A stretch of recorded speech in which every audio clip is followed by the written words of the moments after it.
Hi everybody, this is my Module 1, Building Professional Capacity Through Personal Introductions for EDL 851. My name is Megan Dusky. A little bit about me. I'm 27 years old. My husband and I live in North Central Kansas where we farm and ranch. We raise cattle and pigs. I teach second grade here at Rock Hills Elementary School and I graduated from K-State in 2016 with my bachelor's degree in elementary education. So in the picture here, I have my dog Dixie. I love to be outside on the farm with my husband, and I enjoy reading, baking, and taking Dixie for a walk. We also have a cat, and by we, I mean I have a cat, and my husband does not. I love to listen to true crime podcasts and audiobooks while I'm working or walking the dog. And then my husband and I recently started watching The Blacklist on Netflix. I realize that we're late to the party, but it's so good. We're kind of addicted, actually. A little bit about my work. This is my 6th year of teaching. For my first year, I was at Northern Valley teaching reading and math, MTSS for pre-K through 4th grade. I then transitioned into 2nd grade and taught 2nd grade for 2 years at Northern Valley, and then I moved here to Jewell County, and now I teach 2nd grade still at Rock Hills. I coach high school volleyball at Rock Hills as well. I've been coaching the entire time I've been teaching, so I got to coach at Northern Valley and now here. We are currently adjusting to having a full-time principal at the elementary school, and you will actually hear me talk about that throughout this presentation. And our school has begun a learning lab. It's on Tuesdays and Thursdays after school, and that's where we help kids who have learning loss due to quarantine and not being able to be at school all the time. I am one of the teachers that participates in that, and it's been such a great thing to get to hang out with kids outside of school, but still while we're completing their work. So a little bit about my outline today is I did my introduction. I'm going to move on towards the articles, then to my personal understanding, and ending with the standard. The first article discusses the importance of why we need effective teacher supervision and evaluation. Currently, our systems are not the same across the nation, which can cause issues as to what we view as important throughout the states. Our evaluation needs to be more than just a check mark off of a to-do list. Our goal should be to help administrators, with the help of the state, to create effective, fair, and meaningful evaluations to improve teacher performance. The second article puts a large emphasis on mental health and mental well-being of staff, and it identifies 10 steps that your school can move towards to support school staff well-being. A few that really caught my attention were reducing workload, comfortable space to take a time out, opportunities for staff to participate in activities with colleagues that are outside of school. So these were actually really interesting to me because I think that these are kind of easy ways that could be easy things that could be fixed, and they're actually some things that my district is currently working towards in order to, increase the well-being of teachers at our school. The third article that I read really puts the idea of mental health on a larger scale for managers and or administrators to think about. Not only do you want your staff to be healthy and to be well taken care of so that your business and school can operate to the best of its ability, but we come to learn that while staff may be managing those mental disorders like anxiety or mood disorders, which are some of the most common, their inability to cope with them can actually lead to long-term illnesses, which isn't good for your school, it isn't good for your business, and actually it harms the individual even more because they miss out on so much work and socializing with their colleagues that they realize that since they've been sick or since they've been gone, they realize how much that they've missed out on and all the personal interactions and the buy-in and even more things that they didn't get to be a part of while they were gone. And so it just creates this vicious cycle, and it's hard to break. When we want to think about teacher recruitment, there are 3 questions that we can ask ourselves. How do hard-to-staff schools aggressively recruit teachers for their campus? What steps should principals take to develop new teachers once they become a part of their faculty? What activities should principals engage in to secure a teacher's long-term commitment to the school? So some of those things that those hard-to-staff schools can begin implementing would be university partnerships, pre-service preparation, job shadowing, early contract signing, and celebrations. And then we can work to keep quality teachers in our district by money, insisting on involvement, and creating opportunities for growth. And in this article, it said that the hard-to-staff schools are a large percentage of socioeconomically disadvantaged students, difficult teaching environment, undesirable location, and then low academic achievement of student population. The very last article gave us some ideas of what administrators and or districts can consider when turning the focus to teacher well-being. It starts with working towards improving our school culture, and we can improve school culture by asking staff what changes they want to see, having a transparent environment, creating those strong employee relationships, being open about mental health, encouraging practices of mindfulness, promote a healthy lifestyle, and then having cutoff days. So for my own personal understanding, like for the improvement would be definitely offering multiple opportunities to grow, because as teachers, we love teaching, but we also love learning too. Would be to decrease the teacher workload as well. Giving teachers a comfortable place to go, and then having teacher evaluations that give actual effectiveness to their performance. So those are things that are currently being worked on in my district. Revamping like our professional development and how we participate in what professional development looks like.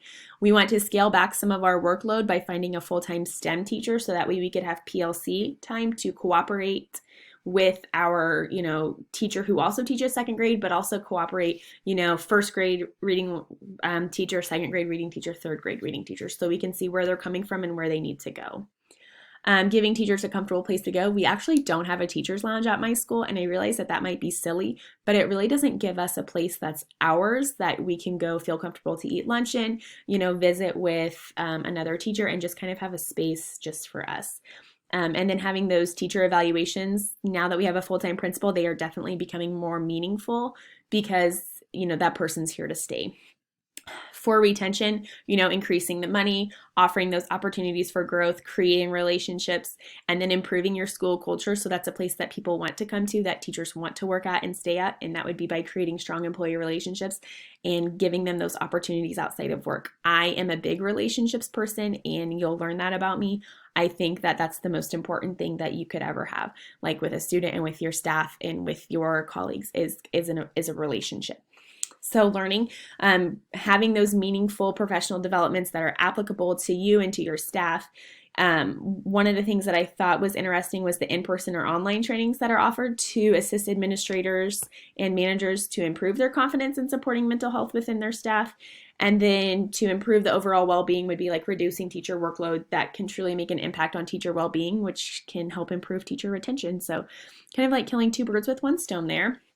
So my content knowledge on improvement. So this assignment increased my content knowledge about improvement, retention, learning, and well-being by providing me with articles that discuss their differences and their importance in education. I have only taught in Kansas, therefore my knowledge of improvement and learning is very limited, especially since I've only been teaching for 6 years.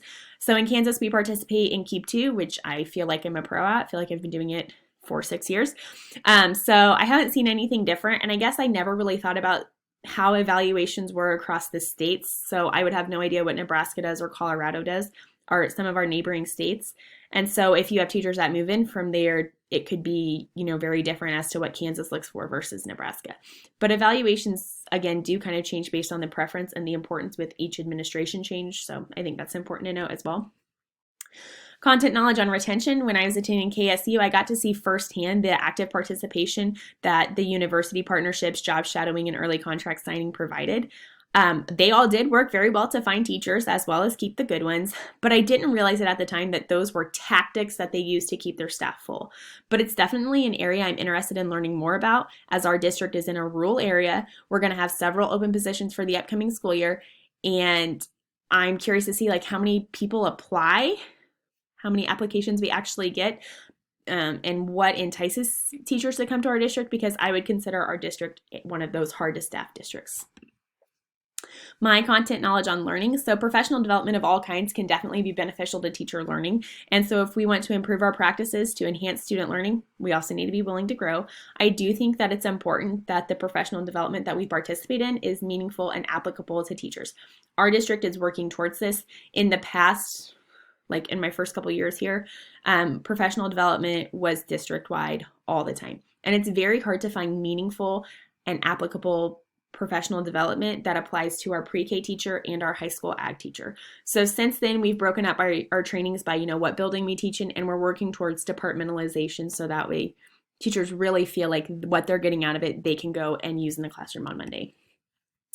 My content knowledge over well-being. So I found the articles that discussed well-being probably the most interesting, and I think it's because I know that when I become an administrator, this is an area that I'm going to have to improve on. I think a lot of adults don't really know how to discuss mental health openly and appropriately. It's been kind of like taboo. So I think that the trainings that the Article 3 discussed would be beneficial for myself to partake in. And I guess I didn't really connect the dots that well-being goes beyond like your mental well-being, it's also your physical well-being, and the inability to take care of your mental health actually results in long-term physical health concerns. I know that it's true, but being able to get adults to recognize that and encourage them to take care of themselves first, especially when we're dealing with an all-time sub shortage, that would be like a marathon. That would be like completing a marathon to get adults to realize that. But that actually, in the long run, that's what's better for everybody. This assignment is relevant to my current learning because it improves my beginning knowledge of what is needed to create a school that teachers want to be a part of. This assignment supports educational success and the well-being of each student and adult by providing methods to create a school culture that teachers are continuously learning and willing to improve. And when there is teacher improvement, our practices improve and it benefits the students. And we also get the opportunity to lead our students by example when it comes to mindfulness and mental health. This assignment will influence the decisions I make as a future school leader by acknowledging the areas I can put focus and emphasis into benefiting my staff. So concepts that I've witnessed our principal use that I think have been great was on her very first day, she said, tell me the great things about Rock Hills that you don't want to change. Tell me some things that you do want to change. She also sends out surveys about changes that we might want to see and what we're interested in gaining professional development on. So far, this has worked really well. Our district doesn't always give buy-in. It's a difficult task, but I know that over time that we're going to improve and things are going to go better. I know that when I began my leadership career, I really need to work on building those meaningful relationships and truly getting that buy-in with my staff and asking them what changes they want to see, and then put efforts into making sure that our school isn't just all about work relationships, that it's about creating relationships outside of school and giving us a chance to really get to know each other so it improves our school culture. Our school is currently lacking in the latter about building relationships outside of school. I would love to see it change throughout the course of the school year. It already has gotten a little bit better, but I know that with the continued work, it's going to improve. But I do attribute this to our revolving door of administrators over the last 3 years. Here are my resources. Thank you.